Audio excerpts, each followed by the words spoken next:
Bismillahirrahmanirrahim. Assalamualaikum warahmatullahi ta'ala wabarakatuh.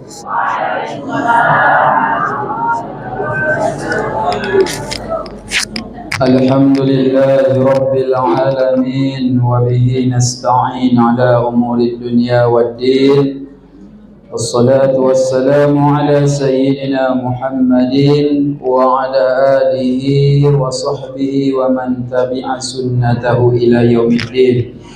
Ashhadu an la ilaha illallah wahdahu la syarika lah, iyyahu na'budu wa iyyahu nasta'in. Wa ashhadu anna sayyidina Muhammadan 'abduhu wa rasuluhu alladzi la nabiyya ba'dahu. Subhanaka la ilma lana illa ma 'allamtana innaka antal alimul hakim. Rabbi ishrah li sadri wa yassir li amri wahlul 'uqdatam min lisani yafqahu qawli. Rabbi yassir wa la tu'assir, rabbi tammim bil khair. Allahumma la sahla illa ma ja'altahu sahla wa anta taj'alul hazna idza syi'ta sahla. Bapak Ibu yang dirahmati Allah Subhanahu wa taala, pertama sekali bersyukur kita kepada Allah dengan mengucapkan alhamdulillahirabbil alamin pada malam yang ke-23 Ramadan ini. 25. Malam ke-17 Ramadan ini. Itu artinya ayah anda dan ibunda masih fokus rupanya. Berarti tadi kalau sudah berbuka semangatnya kembali lagi, Bu ya. Apa tadi bukaan, Bu? Kurma. Berbukalah dengan yang manis-manis kata Rasulullah. Kalau tak dapat kurma Pariaman pun jadi. Apa tuh Ustaz Salalawa?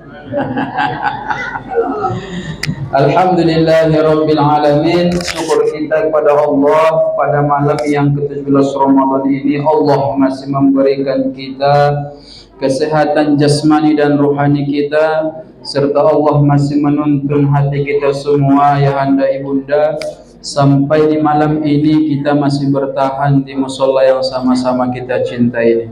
Kalau bukan karena pertolongan dari Allah, mungkin kita sudah termasuk bagian daripada orang-orang yang dulu di malam pertama ke sini tapi sekarang sudah tak ada lagi, Pak. Dulu kita seramai ini, Bu. Malam pertama ramai, sekarang tambah ramai yang tak datang. Alhamdulillah, Bu. Mudah-mudahan kita istiqomah sampai penghujung Ramadan ini. Nanti masuk bulan Syawal, kita termasuk yang disebutkan oleh Rasulullah seperti bayi yang baru dilahirkan oleh ibunya tanpa membawa dosa apapun. Tapi harus betul-betul ya Ibu ya, harus betul-betul dihidupkan siang Ramadan itu dan malamnya juga. Betul-betul ikhlas mengharapkan maghfirah dari Allah Subhanahu wa taala. Terus yang berikutnya bersolawat kita kepada baginda Rasulullah sallallahu alaihi wasallam dengan mengucapkan Allahumma sholli ala sayyidina Muhammad wa ala ali sayyidina Muhammad. Semoga dengan senantiasa memperbanyak membaca sholawat kepada beliau, kita semua termasuk daripada golongan umat yang mendapatkan syafaatnya di yaumil akhir nanti. Amin ya rabbal alamin. Ayahanda ibunda yang dirahmati Allah Subhanahu wa taala, sebelum kita melanjutkan pengajian kita, kami terlebih dahulu mohon maaf, minta izin juga, yang mana nanti ada penyampaian kami yang kurang berkenan, mohonlah kiranya diluruskan. Karena kami juga duduk di sini, Pak, Bu, bukan bermaksud memposisikan diri kami orang yang paling berilmu. Tentu di sini juga banyak alim ulama, cerdik pandai, begitu juga ada di sini abang senior saya itu Pak Imam kita. Jadi saya duduk di sini itu rasa-rasanya gimana gitu, kaki itu gemetar. Ibarat kata orang bersilat di depan pendekar tuh agak-agak susah Pak keluar jurus tuh. Jadi oleh karena itu yang sama-sama kita menjaga juga Bapak Imam kita, begitu juga para perangkat RT RW, begitu juga jajarannya, para alim ulama cerdik pandai, semua kita yang hadir di sini insyaallah mendapat berkah dari Allah Subhanahu wa taala. Amin ya rabbal alamin. Majelis Dakwah Islamiyah Kota Pekanbaru mengamanahkan judul kajian kita untuk adik-adik yang mau mencatat kegiatan Ramadannya, yaitu tentang nuzulul Quran. Nuzulul Quran udah dicatat? Jangan nanti habis acara tanya lagi, Ustaz tadi apa judul ceramah Ustaz? Hendak iyalah gitu. Tentang nuzulul Quran. Dari mana kita memulai pengajian ini ayah bunda? Tentu di dalam Al-Quran Allah katakan dalam surat Al-Baqarah, Syahrul Ramadan alladzi unzila fihi al-Quran hudan lin-nasi wa bayyinatin minal huda wal furqan. Di bulan Ramadan itu Allah menurunkan Al-Quran sebagai petunjuk bagi manusia. Dan petunjuk itu pun bukan sekedar petunjuk ibunda, dijelaskan lagi detail-detailnya. Tujuannya apa? Sebagai furqan, supaya kita manusia ini Bapak Ibu bisa membedakan, oh ini salah, oh ini salah, ini yang benar. Bisa membedakan mana yang hak, mana yang batil, mana yang haram, mana yang halal. Itulah Al-Quran itu diturunkan Allah supaya menjadi petunjuk bagi kita. Coba kalau sekiranya Bapak Ibu tak ada di dalam keimanan, tak ada dalam hati kita itu furqannya, artinya pembeda. Semua barang orang milik tetangga kita sudah kita ambil semua Pak, karena tak ada aturan mainnya. Nanti ada tanaman tetangga kita embat semua. Ada tanaman orang di sebelah rumah kita hancurkan. Tapi Al-Quran turun untuk mengatasi seluruh permasalahan di tengah-tengah masyarakat. Dan jangan kita lupakan ayah ibunda, turunnya Al-Quran itu di bulan Ramadan menjadikan Ramadan itu mulia. Benar Pak? Benar Bu? Inna anzalnahu fi lailatul qadar. Sesungguhnya kami menurunkan Al-Quran itu pada malam Lailatul Qadar. Al-Quran diturunkan Allah di suatu malam yang biasa kita sebut malam Lailatul Qadar. Malam itu pun menjadi mulia ayah bunda. Ketika Al-Quran ini ayah bunda, ini kan awalnya kertas biasa, iya Bu.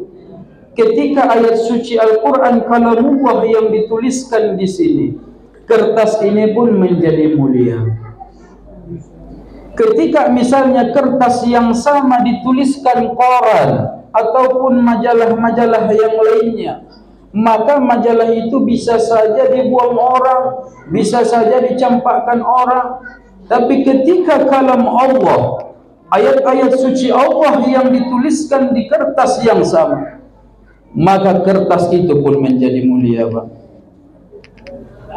Bahkan tak ada orang yang berani menginjak-injak kertas yang di atas kertas itu tertulis ayat-ayat Allah. Jadi apa hikmahnya? Ramadan itu menjadi mulia karena Al-Quran. Malam Lailatul Qadar itu menjadi mulia karena Al-Quran. Kertas yang dicatatkan di dalamnya kalamullah ataupun Al-Quran menjadi mulia sebab Al-Quran itu sendiri. Dan ditanyalah Ummul Mukminin Sayyidah Aisyah, istri baginda Rasulullah sallallahu alaihi wasallam, ya Ummul Mukminin, wahai Ummul Mukminin, apa akhlak baginda Rasulullah sallallahu alaihi wasallam? Dijawab oleh Sayyidah Aisyah radhiyallahu anha, akhlak baginda Rasulullah sallallahu alaihi wasallam itu adalah Al-Qur'an. Nabi Muhammad menjadi makhluk yang paling mulia karena Al-Qur'an, berakhlak dengan akhlak Al-Qur'anul Karim. Jadi kita ini pun kalau ingin menjadi mulia di sisi Allah Subhanahu wa taala, tentu kita harus menempatkan Al-Qur'an ini di dalam hati kita. Maknanya apa? Di samping kita membaca Al-Quran, tapi harus tertanam juga dalam hati kita untuk mengamalkan makna kandungan daripada Al-Quran itu sendiri. Jadi bukan hanya sekedar kita memperingati tentang nuzulul Quran. Sudah biasa kita dengar pengajian nuzulul Quran. Nuzul artinya apa Ustaz? Turun Al-Quran. Artinya Al-Quran, berarti turunnya Al-Quran. Kapan turunnya Al-Quran? Ada yang mengatakan ulama pada malam 17 Ramadan, ada yang mengatakan pada malam Lailatul Qadar. Semuanya itu benar karena Al-Quran itu diturunkan Allah bertahap ya ibunda. Yang pertama Allah turunkan itulah yang kita sebut dengan Lauhil Mahfuz, sekaligus diturunkan Allah. Baru yang kedua diturunkan lagi ke Baitul Izzah, langit dunia. Dari langit dunia Baitul Izzah diturunkanlah secara berangsur-angsur kepada baginda Rasulullah sallallahu alaihi wasallam dalam kurun waktu kurang lebih 22 tahun 2 bulan 20 hari, kurang lebih 23 tahun. Ayat ibunda yang dirahmati Allah Subhanahu wa taala. Kata Nabi sallallahu alaihi wasallam, "Iqra'ul Qur'an fa innahu ya'ti yaumal qiyamati syafi'an li ashabihi." Bacalah Al-Quran, kata Rasulullah. Sesungguhnya bacaan Al-Quran ibu itu pada hari kiamat nanti, di akhirat nanti, dia datang sebagai pemberi syafaat. Syafi'i artinya itu sebagai obat penawar. Kalau ibu minum obat berarti ada yang sakit. Iya bu. Misalnya ibu ke dokter, Pak dokter, saya sakit, tak tahu sakitnya apa. Dikasih dokter lah obat. Inilah dulu ibu coba minum, mudah-mudahan sakitnya nanti perlahan akan sembuh. Disebutlah dia obat, bahasa Arabnya Syafi'. Jadi Al-Quran itu kata Rasulullah datang dia nanti sebagai obat bagi siapa yang membacanya sewaktu hidup di dunia. Kenapa Pak? Nabi katakan seperti itu karena kita nanti di akhirat itu memang sakit, menderita bu. Obatnya apa? Bukan lagi yang diresep oleh Pak Dokter, tapi Al-Quran itu. Rasulullah sudah tahu kita ini umatnya banyak dosa, di akhirat nanti pasti merasakan penderitaan sebab dosa yang kita lakukan. Oleh karena itu baginda sayang terhadap kita, Iqra'ul Quran. Kalian bacalah Al-Quran itu, kata Rasul. Dia nanti menjadi obat di akhirat, tak tahan kalian nanti dengan azab Allah. Al-Quran itulah nanti yang menjadi penawar rasa sakit itu.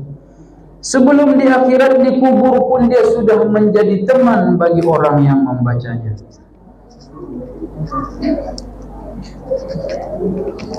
Ayah bunda yang dirahmati Allah Subhanahu wa taala. Saya tadi tempat berbincang dengan Pak Imam kita, Abang Hanta. Di sini biasanya berapa menit ceramahnya? 10 menit saja sudah cukup ya. Jadi saya terus pantau jam ini. Rasa-rasanya sudah 15 menit. Saya takut nanti diambilnya kunci motor. Kalau terlalu lama saya di sini cabutnya. Kamu tadi sudah saya kasih kode di 10 menit cukup, kamu hantam 20 menit katanya Mas. Tak bisa saya pulang. Tapi kalau ini mungkin maaflah dulu Bang Anda, kita tambah sedikit lagi sebagai penutup. Minta izin. Ayah anda ibunda yang dirahmati Allah Subhanahu wa taala. Jadi itulah pengajian kita ibunda. Selagi kita masih diberi Allah umur, kita baca Al-Quran itu, kita amalkan isinya. Apa yang mau kita amalkan dari kandungan Al-Quran itu Ustaz? Saya hanya memesankan satu saja, karena waktu kita terbatas. Kalau kata Allah di dalam kalamnya yang mulia, ya ayyuhalladzina amanu taqullaha haqqa tuqatih, wahai orang-orang yang beriman. Artinya kita ini Pak, yang mengimani, mengikrarkan keimanan kita itu bahwasanya Tuhan kita hanya Allah. Dialah tempat kita bergantung, dialah tempat segala sesuatu urusan kita sandarkan kepadanya. Yang memegang kendali hidup kita ini, yang meyakini seperti itu, kita disuruh Allah. Ittaqullaha haqqa tuqatih, bertakwalah kamu kepada Allah dengan sebenar-benar takwa, kata Allah. Wa la tamutunna illa wa antum muslimun. Jangan kamu mati kecuali kamu dalam keadaan muslim. Jangan mati, kata Allah, Bu, kecuali kita dalam keadaan muslim, bukan Islam.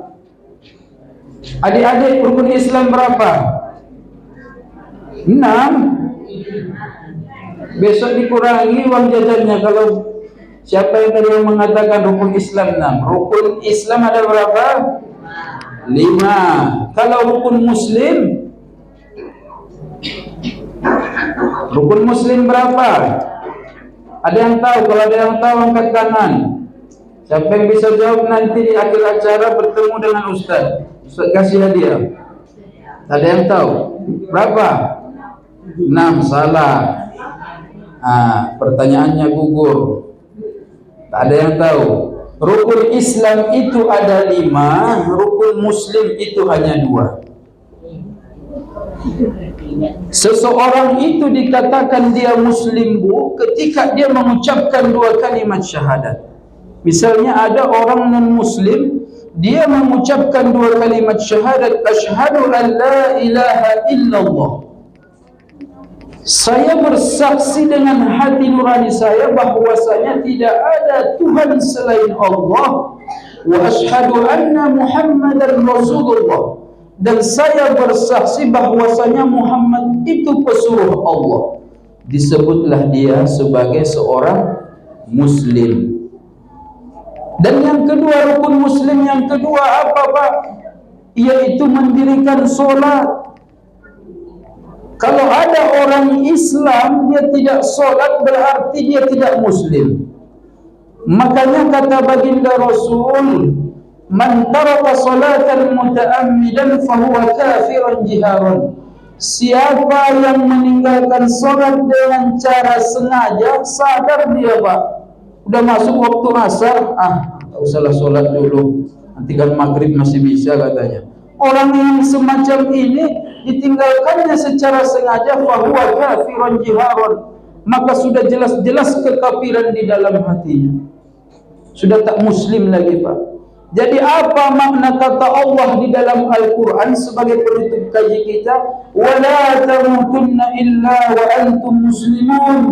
Jangan kamu mati kecuali kamu dalam keadaan Muslim. Artinya kecuali kamu masih berpegang teguh dengan syahadatmu, dan syahadatmu itu dibuktikan dengan solatmu. Kalau kamu belum haji mati pun tak apa-apa. Kira-kira begitu maknanya, Pak. Belum mampu kita haji, macam mana? Tak mampu kita berpuasa karena sudah tua, macam mana? Mati pun dalam keadaan seperti apa-apa. Tapi jangan coba sesekali mati kecuali kamu orang yang masih tetap melaksanakan solat, mendirikan solat, dan mentauhidkan Allah Subhanahu wa ta'ala. Inilah yang mau kita bawa sampai mati, Pak. Mungkin itulah sebagai penutup pengajian kita pada malam hari yang berbahagia ini, karena waktunya juga sangat terbatas. Dan ada satu lagi, biar pas dia nanti 20 menit. Wa man a'rada an zikri fa inna lahu ma'isyatan dhanka, kata Allah. Ini sebagai ancaman, sebagai pengingat bagi hati kita semua. Siapa-siapa yang berpaling daripada peringatanku ini, kata Allah, dari Al-Quran ini, an zikri fa inna lahu ma'isyatan dhanka, maka sesungguhnya baginya kehidupan yang terasa sempit, sesak rasanya hidup itu, Pak. Gelisah dia hidup, tak tahu arahnya mau kemana. Orang yang beli mobil dia yang susah, orang yang semacam itu karena jauh dari Al-Quran. Kalau orang yang dekat dengan Al-Quran, justru ketika saudara mendapat nikmat, alhamdulillah, bukan hasad atau dengki yang timbul di hati, karena kita meyakini semuanya sudah ada aturannya dari Allah. Wa nahsuruhu yawmal qiyamati a'ma, dan kami akan kumpulkan orang-orang yang cuek terhadap Al-Quran, dan kami akan kumpulkan orang-orang yang berpaling, tidak mau tahu tentang Al-Quran pada hari kiamat dalam keadaan buta. Qala lima hasaratani a'ma, berkatalah orang-orang yang dibutakan, kenapa kami ya Allah di akhirat ini di hari dikumpulkan dalam keadaan buta? Waqad kunta, dulunya kami adalah orang yang bisa melihat sewaktu di dunia. Coba ibu bayangkan, kita buta di tempat yang belum pernah kita lalui. Berat tak tu, Pak? Kalau kita buta, butanya itu melalui proses kita sudah pernah menjalani kehidupan di situ, kita masih bisa meraba-raba. Di akhirat kita belum pernah ke sana, dibangkitkan Allah dalam keadaan buta. Itulah ancaman bagi orang-orang yang tak mau tahu dengan Al-Quran, berpaling daripada kitab suci Al-Quran, tak mau dia mempelajarinya, tak mau dia mengamalkannya, padahal itu kitab sucinya. Khairukum man ta'allama Al-Quran wa 'allamahu, sebaik-baik kamu orang yang mau belajar Al-Quran dan mengajarkannya. Demikianlah pengajian singkat kita pada malam hari yang berbahagia ini. Semoga ada manfaatnya untuk kita semua sebagai bahan renungan dalam sisa waktu usia kita sebelum kita dipanggil oleh Allah Subhanahu wa taala. Mudah-mudahan kita termasuk orang yang gemar membaca Al-Quran. Amin ya rabbal alamin. Mohon maaf apabila ada penyampaian kami yang kurang berkenan di hati ayahanda dan ibunda semuanya. Billahi taufiq wal hidayah. Assalamualaikum warahmatullahi wabarakatuh.